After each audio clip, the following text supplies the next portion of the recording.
Good morning, everybody, and welcome to TLV's webinar on how TLV's TrapMan system can support your steam trap management program. My name's John Walter, and I'm going to be co-presenting today's session with Mr. Norm White, who's our Executive Vice President. Good morning. Now, a lot of what we're going to cover today is going to be very general in nature. We don't have any knowledge of your specific site or your specific trap management programs. And we're going to be talking in general terms about other types of testing technologies. So I just need to show you this disclaimer. Now, so that the rest of the webinar runs nice and smoothly, we're going to turn off our webcams now, and I'll start the presentation. We are going to cover these topics today. I'm going to start by talking about steam trap management principles. I'll get into talking about common ways of testing steam traps and their potential weaknesses. Then Norm will take over. He'll run through the TLV technology and what its advantages are, and specific details around the hardware, the software, and reporting. Then I'll pick back up again to talk a little bit about implementation, some advanced programs that TLV offers, and then conclude with a summary. So let's start with steam trap management principles. And here is a simple installation on a steam line. So in normal operation, steam is going to start to condense as it loses heat. The condensate will collect along the bottom of the steam main, and we need to drain it with a collection pocket as I've shown here. The condensate will pass through a steam trap and then either be returned to the boiler or discharged to grade. Now, anything inside this red box we're going to refer to as a condensate discharge location, or a CDL for short. The purpose of the CDL is to remove condensate, and we typically find these also around equipment, as I'm showing here. This is an industrial reboiler in the chemical or refining industry, but it could quite easily be a hot water heat exchanger in, say, a hospital. The steam is supplied. It gives up its heat energy to the process and is discharged as condensate. So the CDLs around here, we can see two of them around the control valve, and then one of them with a very large trap responsible for draining the condensate from the application. Now, the purpose of the steam trap is to do three things. The first one is to drain condensate. And if the trap fails, the condensate is going to back up into the steam space, and that could result in things like water hammer, piping erosion, or production loss. The second purpose of the steam trap is to keep steam in the system. And if that fails, then steam will leak, and that can result in wasted energy, loss of water, and possibly a safety concern. The third function of a steam trap is to vent air. And if the trap is not doing that, then air will stay in the system, possibly accumulate, and that can result in slow startups, low temperatures, and possibly steam loss as operators open bypass and blow down valves to vent the air and inadvertently leak steam. Now, we can put a value to those failures, and it does depend on the trap model, the type and the extent of failure, as well as the operating conditions, such as the pressure. We've got a huge amount of data on these types of failures, so I'm going to simplify it and just give you some idea of the orders of magnitude involved. Starting at the low end, a very small leak, typically going to be less than 10 pounds an hour. And if that's operating for 24 hours a day, 7 days a week, and the cost of steam is $5 per 1,000 pounds, that small leak is possibly worth around $450 per year. Now, if we look at everything that we've got out there, all types of models, all types of failures, all types of pressures, the average is going to come in at around 20 pounds an hour for a leakage. And that could be worth around $900 per year. And then finally, at the upper end, if something is blowing, we could have a loss worth around $2,200 a year. Now, if your steam system is operating less hours per year, or the cost of your steam is different than the one I'm showing here, you can apply a simple ratio and figure out what that's worth to you. The other type of failure that can happen is when the trap fails closed and backs up condensate. And we can put a figure to that as well. And there are 2 articles in the handout section that explain the logic for doing this. And it's based upon the consequence of equipment failure, frequency of failure, and the number of traps involved. And if we work through that process, we can see that that is worth about $800 per trap per year in a chemical or refining industry. Now, in other industries, it may be different from that. There may be also some additional losses from operators opening both blowdown and bypass valves to drain the condensate, which may result in inadvertent steam loss as well. So it's very important that we have a system to address these problems and look at the return on investment for doing that. Now, in one of our previous webinars, we looked at this in more detail. So I'm just going to show a summary today. I'm going to be working with a site that's got 1,000 locations, and we're assuming that they've not done any work with the steam trap population for a year or two. So they've got 15% of their population cold and 15% are leaking. So using some of the data that I just showed, we could work out and see what the potential loss is. If we looked at what is necessary to capture that loss and do the repairs, it would involve doing a survey, buying replacement products, and the labor for installing them. And if we work through the details, we'd see that comes in at about $125,000 of total investment. Now, there might be some other additional benefits and some additional costs, but keeping things simple, we can see that there is a return on investment of around 8 months. To capture this, we need a system, and that comprises of a number of steps. It starts with planning for the survey, planning for the maintenance response, and actually preparing to repair or replace steam traps. Once those steps are in place, it's possible to do the survey, execute the repairs, and keep track of everything that's going on and make sure it's running smoothly with a stewardship process. Now, all of these steps can be broken down into a lot more detail. And the purpose of today is to show how these 3 key steps can be supported in detail by TLV's TrapMan and Trap Manager software. Before we do that, we're going to talk a little bit about common ways of testing steam traps so that you can see the TrapMan system in perspective. Now, one of the common weaknesses of these trap testing methods is their accuracy, and we can put a value to that.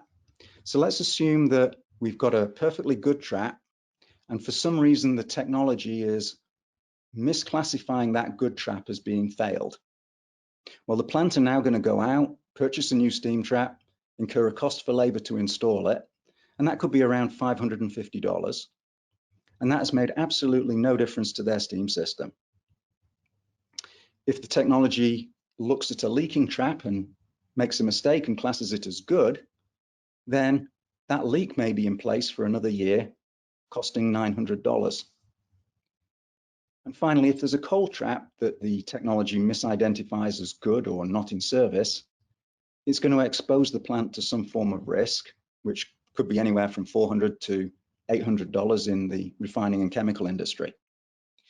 Now, if we take a simple average across those 3, we get to something around $683. And if we were to assume an inaccurate diagnosis of just 3 judgments in every 100, on a 1,000 trap population, these errors could cost the plant upwards of $20,000. And if we simply amortize that over all of the traps, it's equivalent to $20 per trap test. So it really is important to judge the accuracy of steam trap diagnosis technology. So let's start with the simplest technology of all, is just looking at the steam trap. And here I've got 2 traps, and the one on the right looks as though it perhaps could be leaking, but in fact it's actually working perfectly correctly. The reason that we're seeing all that steam is because it's operating at 60 pounds per hour, and that's flash steam. And unfortunately, that can be quite deceiving, making it difficult to judge a trap by just looking at its discharge. The other problem with this methodology is it only works if we can see the discharge. So if it's going to a return line, this methodology will not work. Another way that's sometimes used is to look for leakages based on temperature.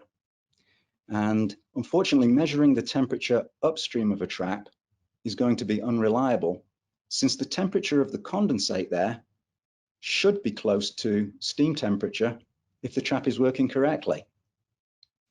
Looking at the temperature downstream of a trap may also be unreliable for a leak detection, because any steam in that line is going to be at the return line pressure. So the temperature is going to be based on the steam pressure of the return line, not the upstream pressure of the trap. However, looking upstream of the trap can tell us if that trap is blocked or not discharging condensate fully.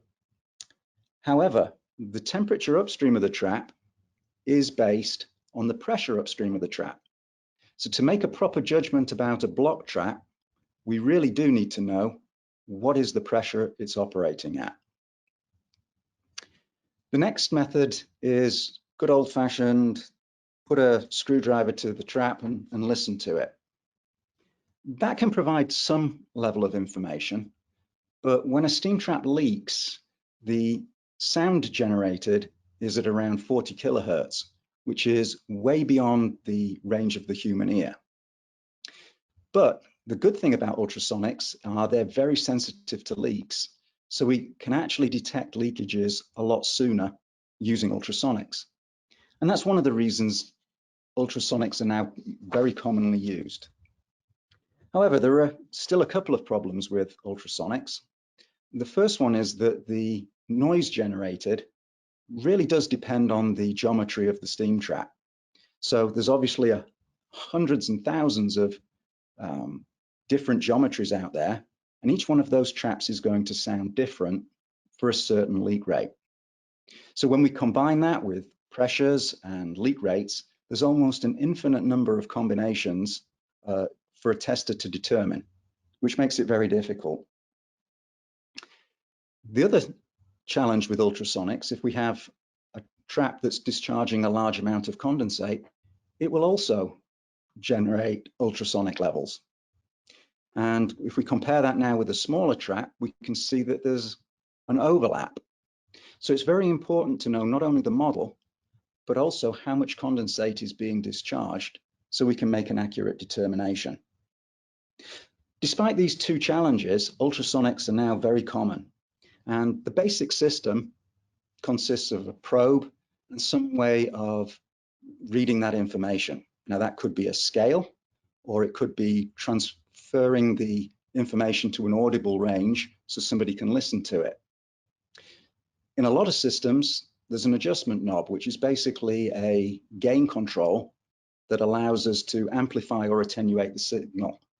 And it's up to the tester to choose a suitable adjustment. Now, that may introduce some subjectivity. It could mean that the judgments are inaccurate, and probably the judgments are not repeatable. A small improvement to this type of system classifies steam traps according to their operating type, but that only classifies it into 4 groups. We could still end up with hundreds or thousands of traps in each one of the groups, so it's still not getting as accurate as a specific model. And now I'd like to hand over to Norm, who's going to talk a little bit about how the TrapMan overcomes some of these weaknesses. Okay, thank you, John. So, as John just reviewed, he reviewed some of the different ways that ultrasonics and temperature are used to evaluate the operating condition of a steam trap. I'm now going to get into the details of how TLV utilizes ultrasonic and temperature measurements to allow the TrapMan system to make an automatic judgment of the steam trap operating condition. I'm also going to review the Trap Manager software, which is the part of the platform that helps us to report the status of and manage the trap population, as well as to provide the analysis capabilities to support continuous improvement. TLV has been studying the use of ultrasonics for steam trap diagnosis for over 40 years. We launched our first ultrasonic testing device in 1982 called the UC1. The UC1, which stood for ultrasonic checker, was an ultrasonic listening device that allowed the user to both listen to the ultrasonic sound of the steam trap, as well as to visually see the ultrasonic levels detected on an analog meter. This led to the launch of the TrapMan platform. In 1988, we launched TM1. And in 1990, we launched the TM2 platform that included enhanced software and other improved reporting capabilities. In 1998, we launched the basic platform that we're using now called TM5, and that was launched to be compatible with the Windows operating system. This technology has been continuously improved and enhanced to refine its accuracy and expand upon its capabilities.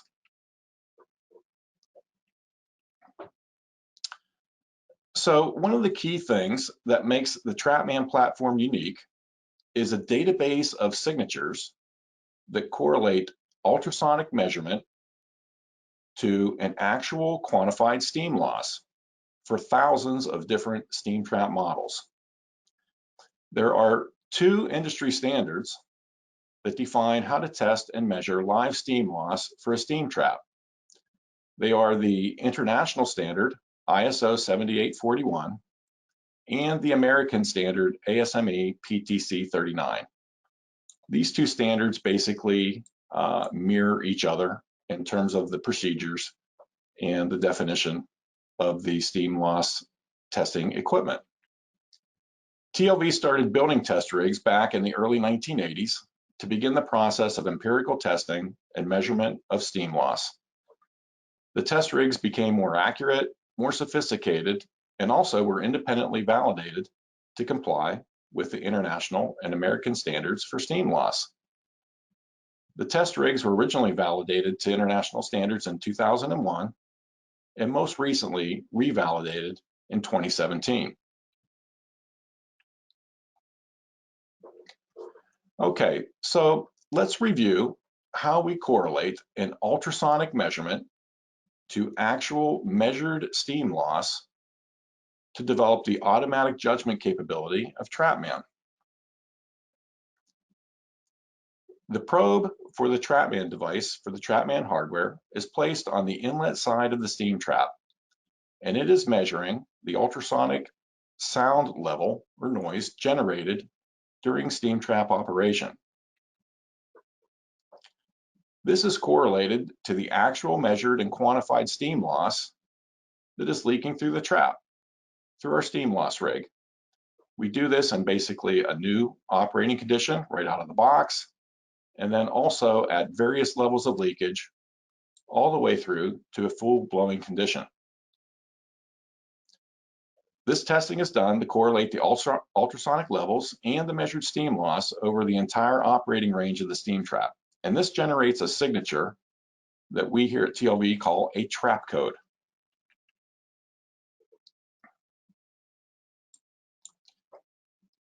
So a unique signature or trap code is generated for each different type and model of steam trap. As John covered previously, the ultrasonic sound levels generated from normally operating traps and traps that are leaking are not the same. And not all traps generate the same ultrasonic sound levels due to differences in the valve trim, different orifice sizes, differences in the body design and construction, etc. So for this reason, TLV conducts empirical testing on each individual steam trap model. And this becomes a trap code in our database. This trap code is what allows the TrapMan platform to make an automatic judgment of the steam trap operating condition and a quantified estimate of the live steam loss in the case of a leaking steam trap.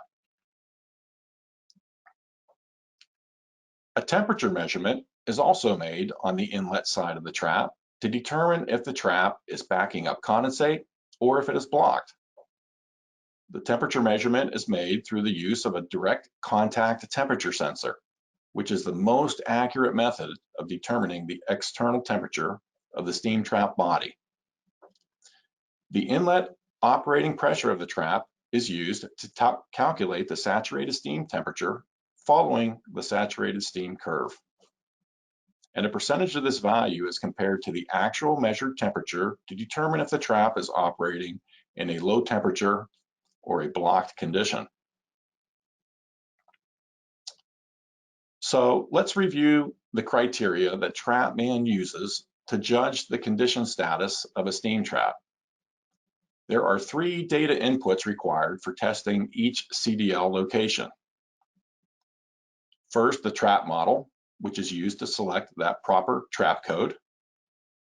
We also input the operating pressure, which is used to determine if the trap is efficiently discharging condensate.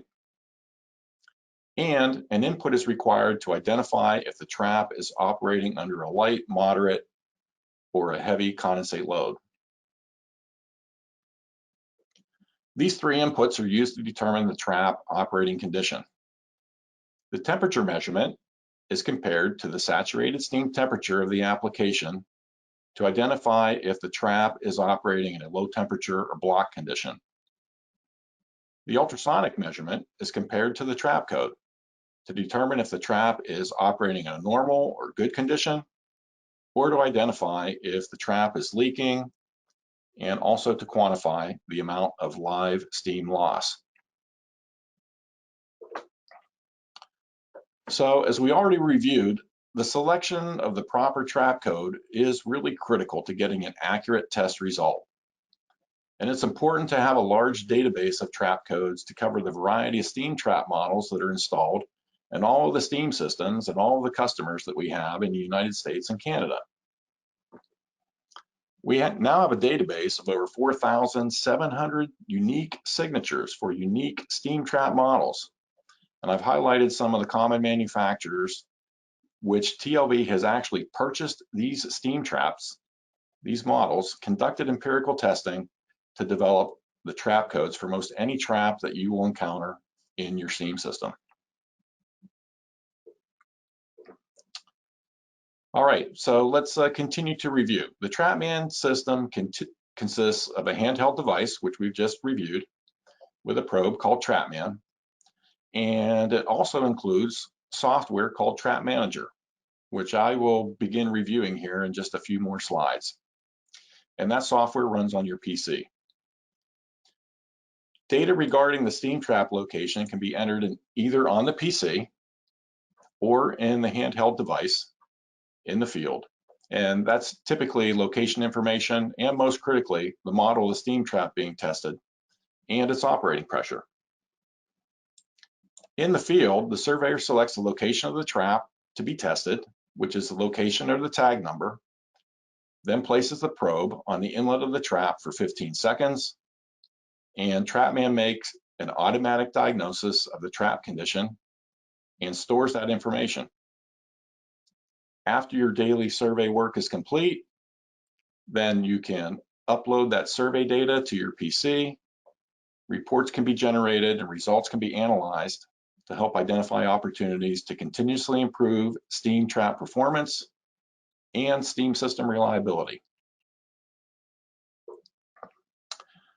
So this slide gives you some views of how the TrapMan device is used in the field. Here you have the TrapMan unit, handheld device with probe, and here's a close-up view of the handheld unit with a display.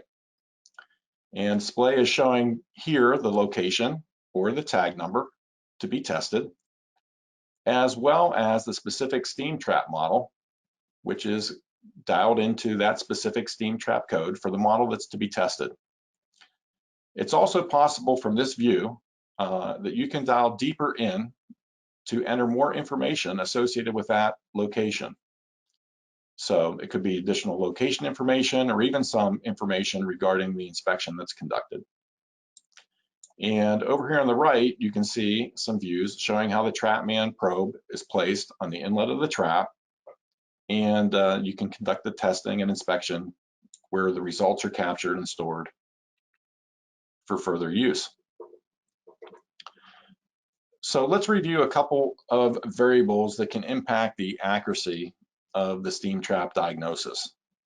The first we're going to talk about is dirt or scale.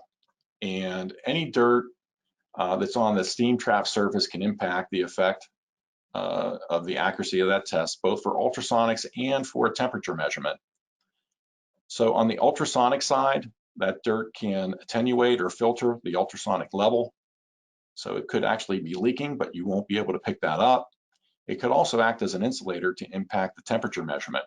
And so you may be picking up what you think is a trap that's operating at low temperature, but in fact, the dirt is giving you insulating that temperature measurement. So there's a solution to that, and that's to file or create a small clean spot so you can get direct contact with the trap. And that's part of the testing procedure for utilization of TrapMan.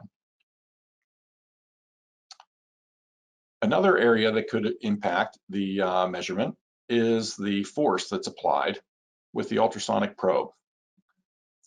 So a strong force or high pressure at the contact point, that can amplify the signal and possibly give a false positive of a leaking steam trap. A weak force or light pressure at the contact point can reduce the sound level measurement and possibly allow you to miss a steam trap that's actually leaking. So it's important that a consistent force is always applied with the probe to generate consistent testing results. And TrapMan accomplishes this by incorporating this coil spring, as you see here in this illustration, to always apply a consistent force to the probe so we have consistent force and contact against the steam trap body surface. Other things that impact the accuracy of the results are training. Even the greatest technology in the world, TrapMan, could be inaccurate if it's not used correctly.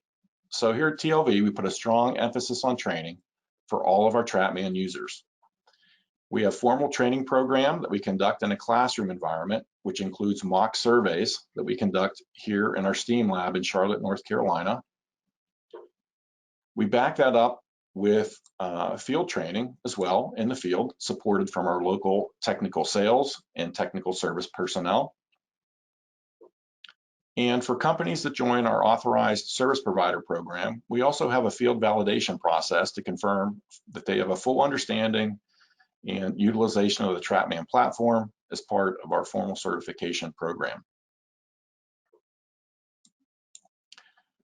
So in a previous webinar presented by John, the title of that was Steam Trap and Steam System Asset Management. He suggested 3 questions to consider for evaluating the diagnostic accuracy of a steam trap testing system or process. First is, who's making the judgment and how is the judgment made? So in the case of TrapMan, as we reviewed, the system makes an automatic judgment according to the internal database of the specific steam trap models or trap codes. Second is, are the surveyors trained? And as I just explained about our emphasis on training, it's very important. And in the case of our service provider network, we actually have a formal validation and certification program. And also, third, has the basis for the steam trap condition judgment been validated? And this is one area where I think TrapMan is very unique, that the system is, in fact, third-party validated.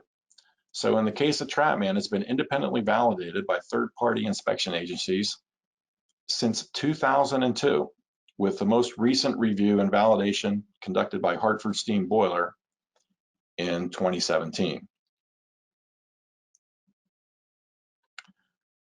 So earlier in the presentation, John introduced the concept of the cost of misdiagnosis and the value of survey accuracy. And I'm going to visit this again. The accurate survey results are obviously critical, as they will dictate where you're going to allocate your maintenance resources and also establish the priorities where you're going to focus for the highest return on your maintenance investment. So here I am showing an example where we have a 5% rate of misdiagnosis across a population of 1,000 steam traps. And using some of the same numbers that John used previously, a medium leak rate of 20 pounds an hour, this is going to result in continued steam loss of over $17,000 per year. For unnecessary replacement, considering $550 to purchase and install a steam trap, that's going to cost about $11,000 in unnecessary trap replacement. And then the annual impact to the process and maintenance using an $800 per location figure will be $8,000 per year for missing some of the cold traps that are backing up condensate, causing damage to the steam system, and impacting the production process. So this results in a total annual cost of over $36,000 per year over a 1,000 trap population. Or another way to say it is that TrapMan can help you realize a savings of $36,000 per year by utilizing an accurate platform to guide your steam trap maintenance activity. So here we have some photos of the TrapMan system as it arrives to you if you purchase the system to utilize it in your plant. The storage case, when you open it up, you have the TM5 unit with the probe, the charging system, holster, cords to plug it in as well. Here you see some more detailed views. And another important point, especially for plants and refining and petrochemical industries, are requirements to have a testing device in the field that meets all the intrinsically safe ratings.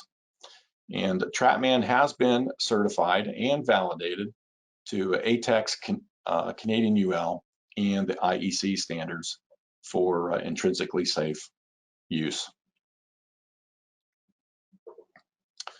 Okay, so let's summarize what we just covered regarding the TrapMan hardware and system. TrapMan makes an automatic and consistent judgment of the steam trap operating condition. It makes an objective judgment as opposed to other test methods that require the technician to make a subjective judgment based on their interpretation of an ultrasonic level or temperature measurements that are captured by using other types of testing equipment. TrapMan can easily identify discharge failures, which is either a trap that is still passing condensate but operating at a low temperature, indicating the trap might be undersized for the application or its condition is deteriorating, or it can also identify a block trap that is backing up condensate. It's able to do this by utilizing that accurate contact temperature measurement, which is more accurate than a temperature measurement made with the infrared technology, and comparing this temperature to the saturated steam temperature expected for the application. It accurately identifies leakage failures by comparing the ultrasonic levels measured during the 15-second test to that trap code of the specific steam trap model that's being tested, and it's able to quantify the steam loss of a leaking trap based on all the empirical testing that's been done over the entire operating range of the trap. These accurate judgments help you save money by enabling the user to detect leaking traps.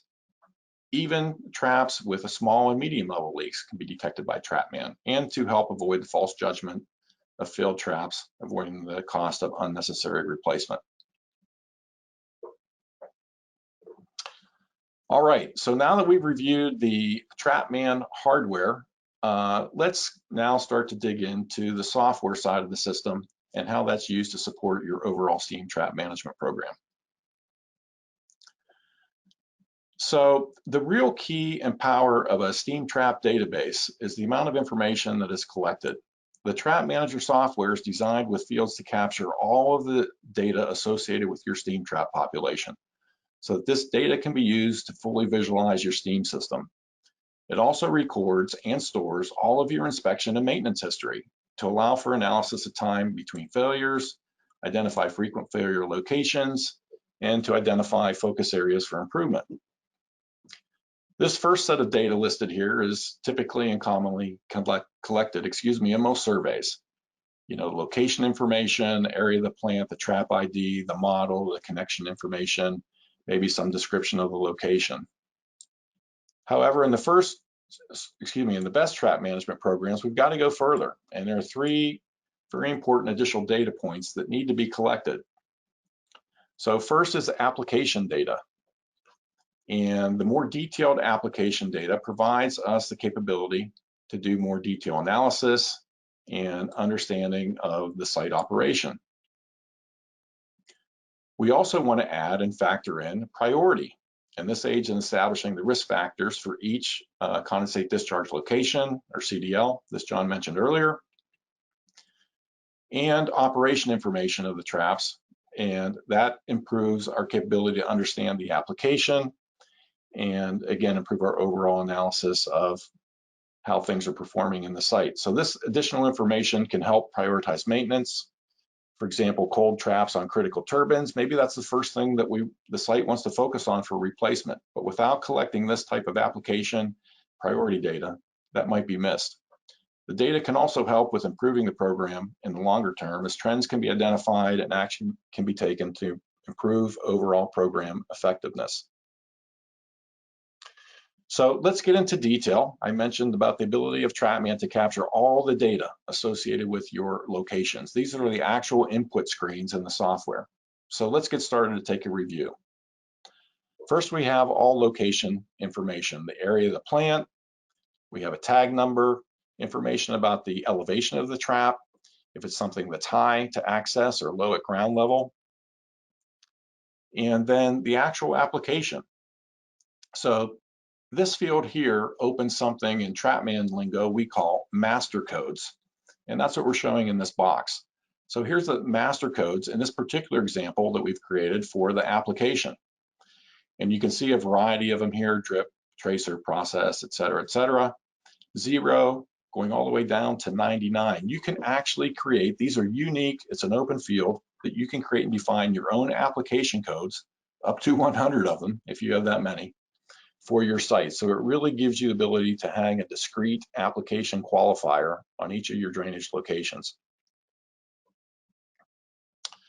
Then, of course, we have to enter the make, model, manufacturer of the steam trap. That's what gives us a trap code.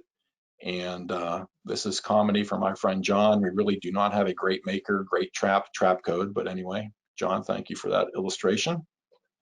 Then information, further information here, the install date, which is very critical so we can analyze how long things are lasting, the connection size, connection type, and orientation of the trap, horizontal or vertical. All right, so that's some basic description. Let's get into some operation data now. We input the saturated steam pressure and back pressure associated for the application, so we have that information knowledge as well. The saturated temperature is going to be calculated off of this pressure that we input here.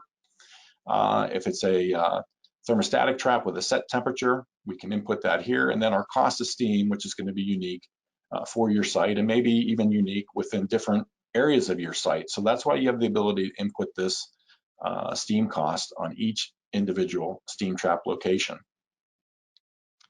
Then again, we get into the master codes now for the priority, the second field that was very important. And again, we can create a variety of these. This is an open source area. You can create your own qualifying terms, definitions, put in here up to 100 different priority codes.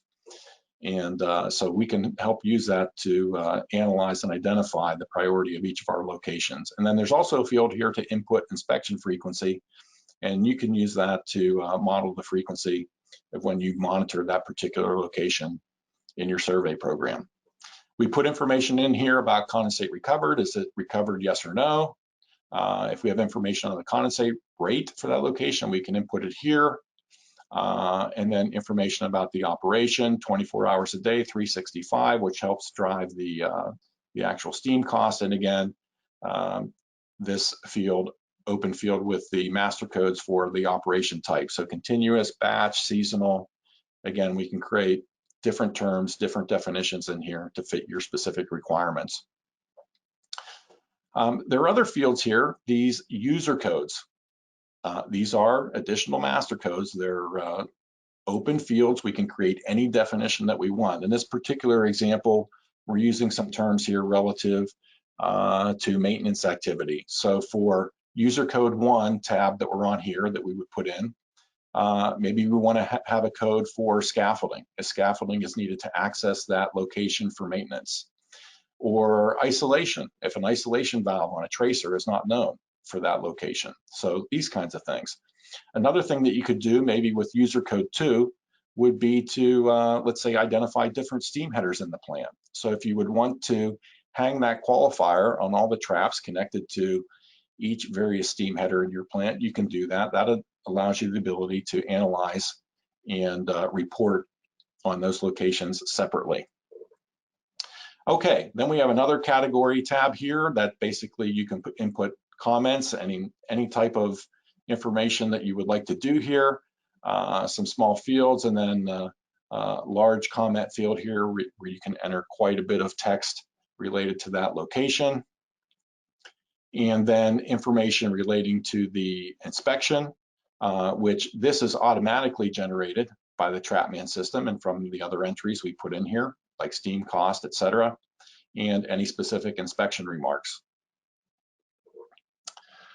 Okay, so that's all the data that we can input. Now let's talk about another capability, which is to build custom routes. So the Trap Manager software has the capability to build and store common inspection routes that it can be used repeatedly by the plant operators or the plant maintenance personnel. So here we're giving the illustration or example of the boiler house route. And you can see all the various trap locations. They can be added to any inspection route, and they can be organized, and they are organized in the exact sequence planned for the progression of the route.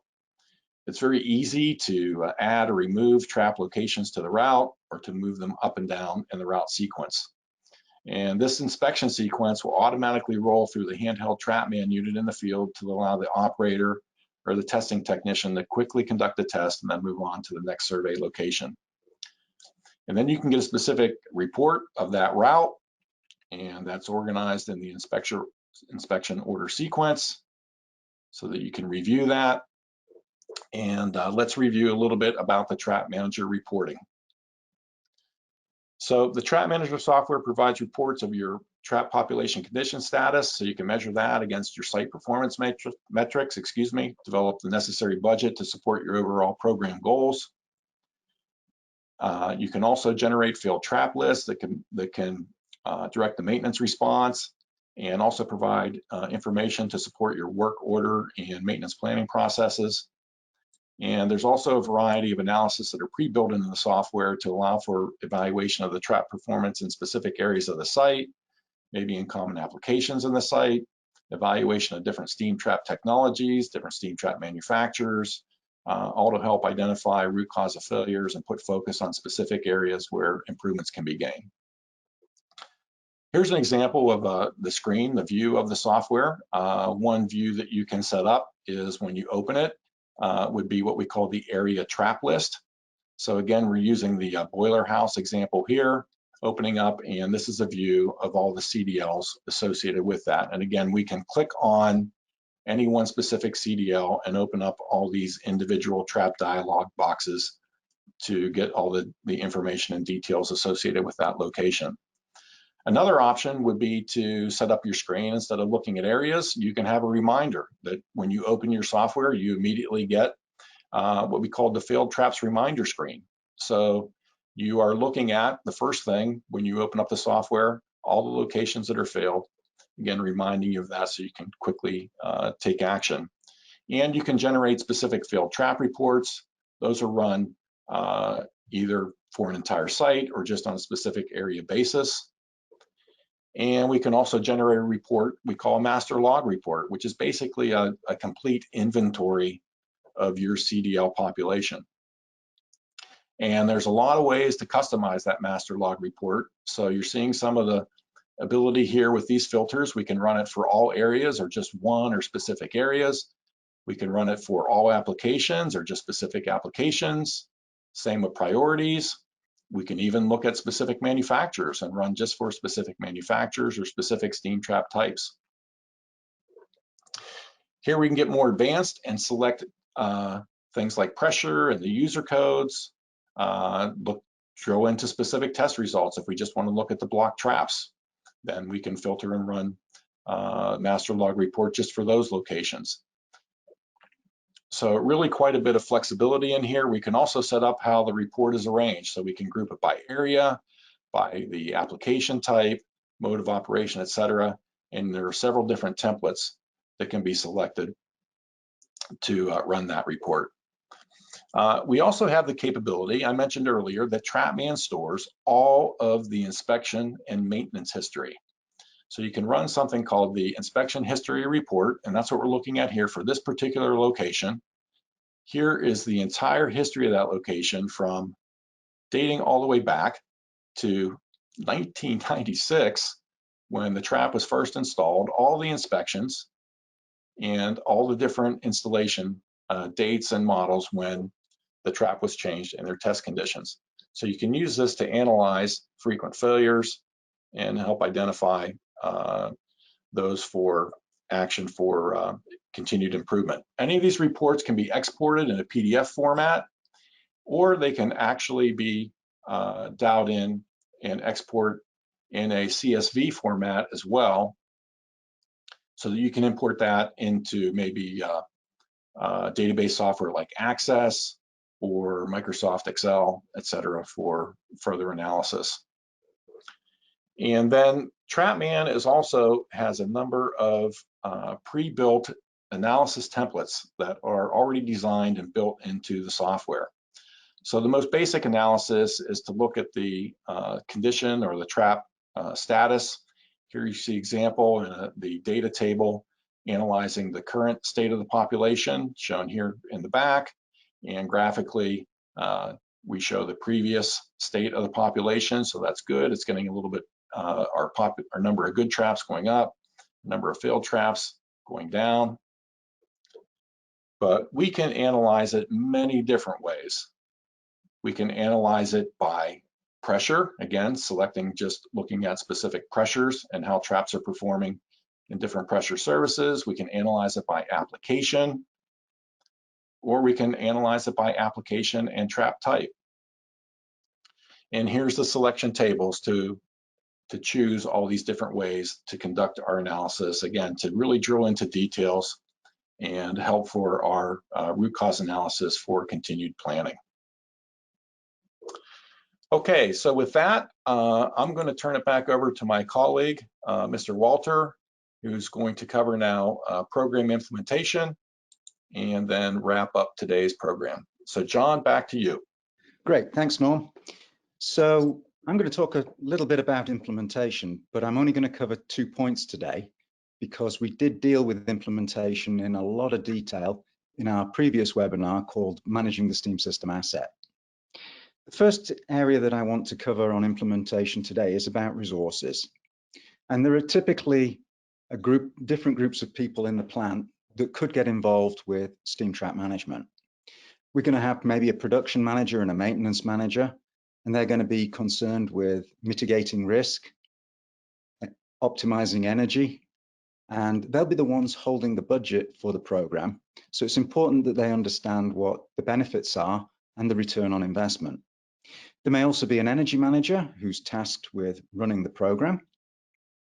And then we're going to have people that are involved in the details of the program, like the plant technicians, planners, possibly embedded contractors, and even third-party external contractors.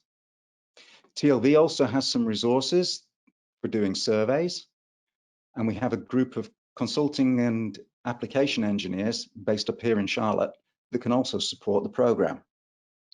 So it's important for the plant to take a step back, look at all these resources and determine which ones are the most suitable for each part of the program. Now, a simple way of doing that is to list up the strengths and weaknesses of each of the resources. I'm going to give a very simplistic example here. So a TLV service provider, for example, they're qualified to do steam trap testing. They do it all day, every day. So they've got some very specialist skills, very experienced, means they're going to be very fast and accurate in what they do. If you're using them to do the steam trap survey, then they only need to be on site when you need them. There's going to be no full-time overhead. And they're going to be very focused on completing those activities. And they're not going to get diverted from one priority to the next and have the program perhaps get neglected. They'll still need plant support, of course. Then we've got the plant members. They're going to be very knowledgeable about the process and the equipment and how to get things done on the site. And it's possible that they could undertake the testing of steam traps in between their normal maintenance activities. If the plant's using an embedded contractor, then they will already be doing the maintenance. So there could be some good synergy in getting them to do the testing of the steam traps as well. So after listing up the strengths and weaknesses of each group, you could put a matrix together and allocate responsibilities. And this can also be useful for making sure that everybody is on board with the program and understands what it is they've got to do. It also helps the plant determine how they're going to access the TLV TrapMan technology. And there are basically three ways of doing that. The first one is for the plant to purchase the TrapMan hardware and an annual software license and use the system themselves. And if they want to perhaps get an embedded contractor to use it, they can get a license for that as well. An alternative model would be for the embedded contractor to approach TLV, purchase the hardware and the annual license, and then become a contractor as an authorized service provider specifically for that site. And this has the advantage that the plant is not purchasing the hardware and the annual license. And then the third pattern is to engage a TLV service provider who just come on site, use the TrapMan technology to do the survey and prepare the reports. The second aspect of implementation I just want to mention today is around stewardship. And this leverages the power of the TrapMan database to produce what we call a stewardship report. We can then discuss that with the program owner or the site champion, and then take action on the site to make improvements. The stewardship report typically starts by looking at what's actually happening and comparing it to the plan to make sure everything is progressing as it should be. It'll quantify the benefits that have been achieved. That helps show the budget holders that they're getting a good return on investment. It highlights the existing risk that the plant is still exposed to, so that the maintenance groups can properly prioritize maintenance. Shows the benefits that are still out there to provide motivation to keep the program running. And finally, identifies ways of improving both the performance of the steam traps and performance of the program. We covered this report in a lot of detail in our previous webinar, Managing the Steam System Asset. So I'm just going to show a couple of highlights today. The first one starts at a very high level with a summary report. We break that down into details of what was found during the survey and the current status of the plant. We can look at the difference and see what repairs were made and the value that they had. We can dive in and focus on very critical locations and examine, have they actually been reviewed and checked this within a certain period of time? And look at the test results. So if we saw, for example, 16 cold locations on steam traps that are around critical equipment, it might raise the priority of maintenance for them. We can also look at testing and how that's progressing, look at the last date a steam trap was inspected, and finally it gives us access to ways to improve the system, the simplest of which is to look at the locations with the highest number of repeat failures. TrapMan technology, as Norm showed, has been around since the 1980s, and we're now using the power of this technology in even more advanced programs. And I'm going to just introduce two very briefly. The first one is what we call BPSTM, or Best Practices for Steam Trap Management. And the database now is a lot more powerful. It can capture up to 93 data points per location. It still has the inspection information, but now it also includes installation information around the piping and the other components in the condensate discharge location. So instead of just being the steam trap, it's now all of the components that I showed at the beginning of this presentation in the red box. The application information is expanded and becomes multi-layer and can capture more information. We have the ability to record high definition photographs and also record more detail about maintenance work that needs to be done to the condensate discharge location and its piping, rather than just simply saying a steam trap's failed and needs to be replaced. All of this information can be condensed and presented very efficiently into a simple report looking something like this, and the data can be exported. Another significant advantage of this system is if the trap fails, we can prepare something called a work replacement guide. Now at the top, this has 2 maps at different details and a high definition photograph so that the maintenance technician can quickly and easily identify where the trap is and the work that has to be done. There's a section here that outlines the details of the maintenance work that has to be done, and that could be correcting piping or just simply replacing blowdown valves, bypass valves, or the trap itself. And finally, there's a feedback form here to confirm that the work was done, so we can enter that information back into the database and track it. The site can access all of this information through an online visualization portal that starts with a high-level summary. We can dive into individual traps through trap lists, but the real power of this system comes in looking through the information on a zoomable map. And at the lowest level, the condensate discharge location is represented by an icon, which changes color according to its status. And a user can simply click on the icon to bring up all of the information that I previously showed. The second area that we're using TrapMan technology in now is on the iTrap sensor series, which are designed for continual monitoring of steam traps. And the sensor can either bolt onto the piping upstream of the trap or onto the trap itself. Now, these sensors are used in applications for monitoring traps on critical applications. So we might have a sulfur line, and if that freezes, it's going to be a significant problem. So it's important to be continually monitoring the steam traps. So we fit the sensors, and these are connected into a monitoring system, either wirelessly or through conventional wiring systems. If the trap fails, then we alert the operators, and they can get a maintenance crew to go on site, check the status of the trap, repair or replace it. Sites that are using this technology tell us that that reporting is fast enough that they can get the maintenance crews out to repair and replace the steam traps before it has any significant impact on the process. So I'm going to conclude with a summary now. We've looked at common methods of steam trap testing, and we looked at how those test methods could potentially be subjective and inaccurate, and we examined the cost of inaccurate judgments.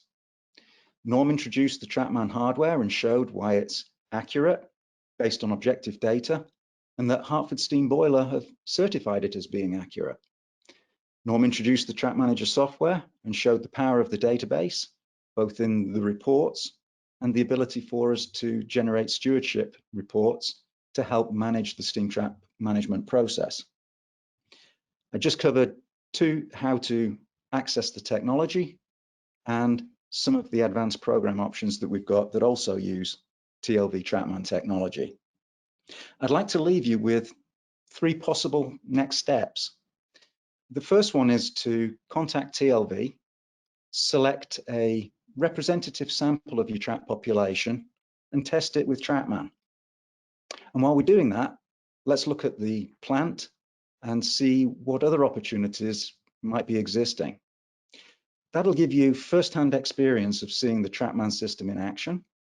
It'll generate some base data that we can extrapolate to give you some idea of what the return on investment could be and allow you to budget for an entire program. And it'll also provide us some background that we can plan a program with. Now, if you're interested in doing that, you can approach your local TLV representative You can make a comment in the question field to the control panel on your right, or send an email to ces@tlvengineering.com. The second possible next step for today is if you have any questions or concerns about anything in your STEAM system, contact your first line representatives from TLV, or contact our engineering team here in Charlotte. They're available on a direct line number, 800 TLV TRAP, or at ces@tlvengineering.com. And finally, drop by our website. There's some great information on how to calculate things around a STEAM system, some information on training, some great resources on technical articles, and access to this webinar and previous webinars. So I'd like to thank you all today for joining us for this session. I wish you a great afternoon, a great weekend, and thank you once again for joining us for this session. And we're going to end the webinar session here. Thank you.